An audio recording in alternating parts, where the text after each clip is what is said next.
여러분 평소에 라면 얼마나 자주 드십니까? 우리나라 국민 한 명은 4, 5일마다 한 봉지씩 라면을 먹는다고 하는데요. 그만큼 이 라면은 우리 생활에 빠질 수 없는 중요한 식품이 됐습니다. 그런데 요즘 이 라면값 때문에 참 시끄럽습니다.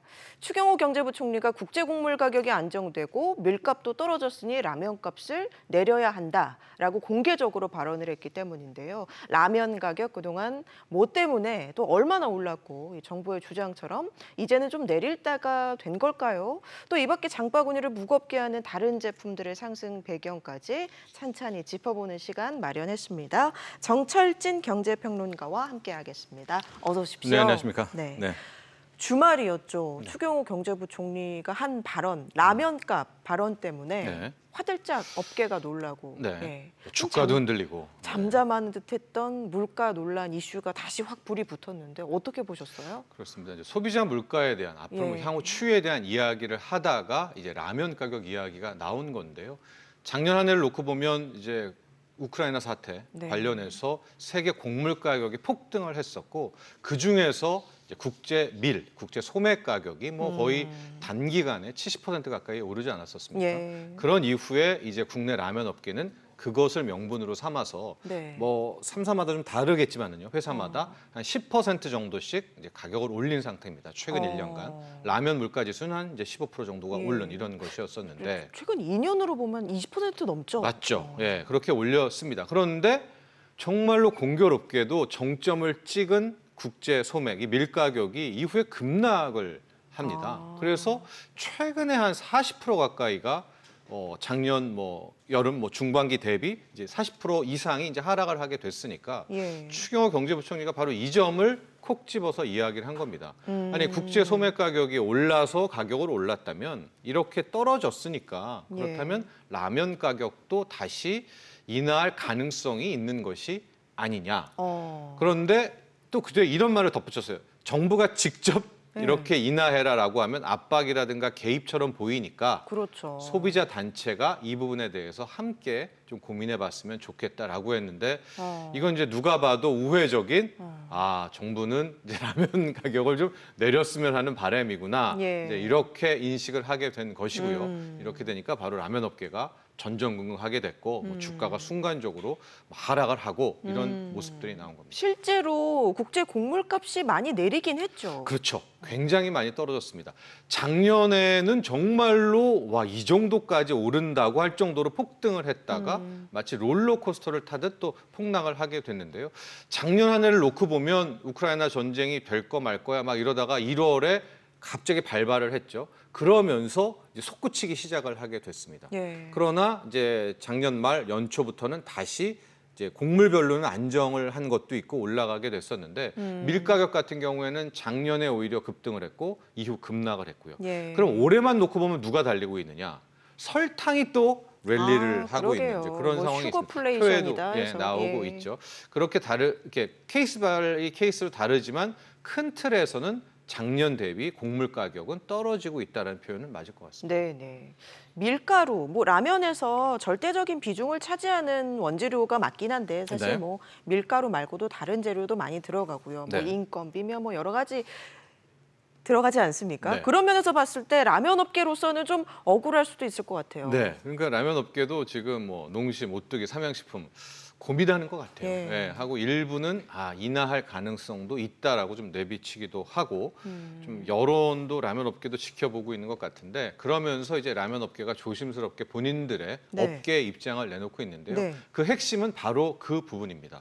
지금 보면 국제 밀 가격이 급락했으니까 떨어졌으니까 라면 가격도 내려야 한다는 이제 이런 논리인데 이들 라면 업계는 이런 얘기를 하는 거예요. 우리들이 즉 라면 업계가 국제 소매가를 직접 쓰는 게 아니다. 즉 네. 국내에 있는 제분사가 밀을 수입해다가 그걸 빠져 네. 밀을 소맥이라고 하는데 그러니까 실질적으로 소맥분을 라면에 들어가는데 라면 업계는 이 소맥분을 사는 건데 국제 밀 가격은 떨어졌어도 국내에서 이 자신들이 사는 소맥분 가격은 그렇게 안 떨어졌다. 그러니까 가격 인하 요인이 그렇게 크지 않다라는 것이고 두 번째가 라면은 이 밀가루가 다가 아니다. 그래서 전분이라든가 그렇죠. 앞서 말한 설탕 가격은 또 오르지 않았느냐. 예. 여기에 지금은 인플레이션 시대잖아요. 인건비 올랐다, 물류비 올랐다. 이런 것들도 지금 함께 봐달라라고 주장을 하고 있습니다. 네, 라면 업계가 그렇게 얘기하니까 그렇다면 이 밀가루 그 제분 업체죠. 네. 그럼 제분 업계에서 많이 남기고 있는 것인가라는 네. 의문이 들기도 해요. 네. 말씀을 들어보니까.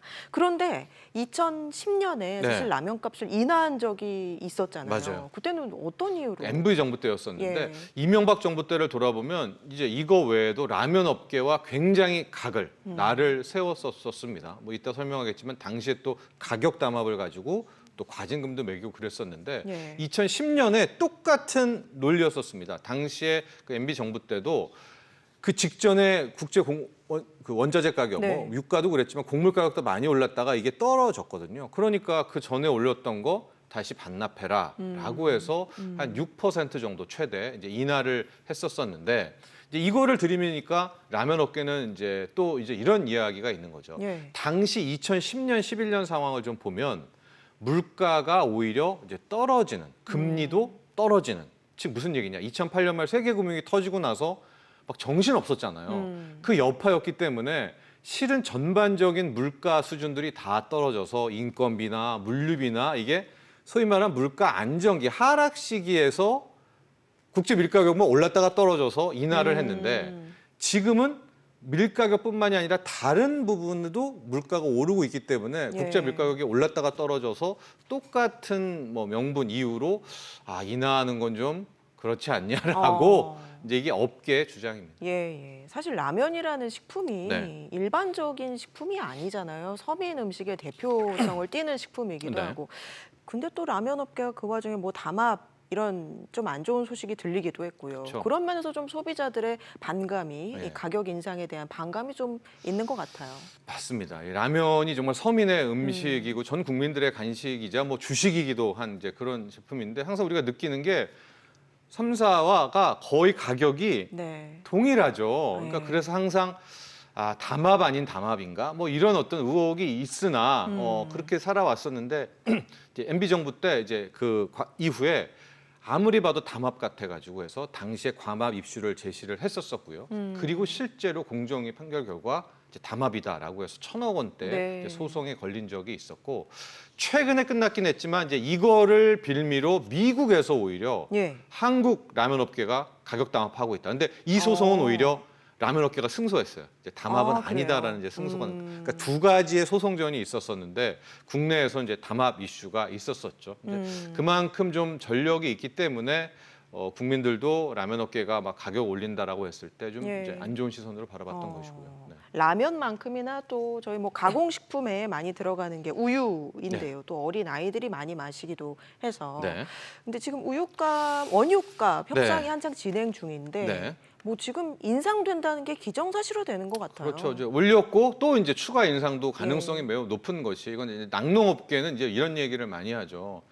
사료비가 근데 이것도 맞습니다. 이제 네. 왜 우유 가격 올라? 왜 원유 가격 올라? 뭐 우리 아이는 우유 안 마시는데라고 이제 하는 그러니까 수요 공급 때문에 지금 원유 가격이 오르는 것이 아니고요. 이 원유를 생산해내는 그 생산비 중에서 차지하는 소들이 먹는 그 사료비가 엄청나게 많이 오른 부분이죠. 그래서 사료비 인상 때문에 올렸고 이제 추가 올리게 되는데 이 우유 그래서 항상 뭐 지금 뉴스 나온 것들이 소주, 라면 정부가 다 붙잡았죠. 네. 그러니까 이 우유 가격도 원유 가격도 붙잡는 것이 아니냐. 왜?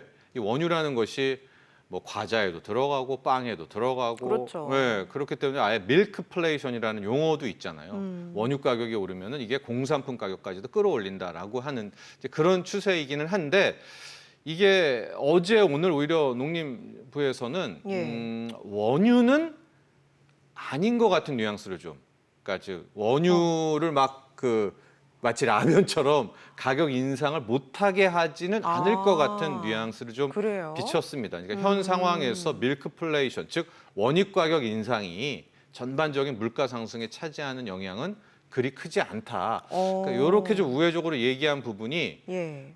마치 지금 소주도 가격 올리지 마, 라면도 가격 올리지 마. 네. 근데 원유는 우유는 약간 아니에요. 융통성을 좀 둘 것 그래요. 같은. 우유가 네. 많이 들어가는 아이스크림 같은 경우 굉장히 많이 올랐는데. 그런데 이제 정부 네. 입장에서는 그게 그렇게 소위 말하는 연관성이 크지는 않다라고 이야기를 했더라고요. 거기서 좀 힌트를 좀 얻을 수 있었습니다. 네. 또 요즘에 이제 날 더워지면서 네. 냉면 드시는 분들 많아요. 네. 근데 이 냉면 값이 네. 무섭습니다. 그렇죠. 이제 네. 이게 여기가 네. 뭐 가격의 품목 관리잖아요.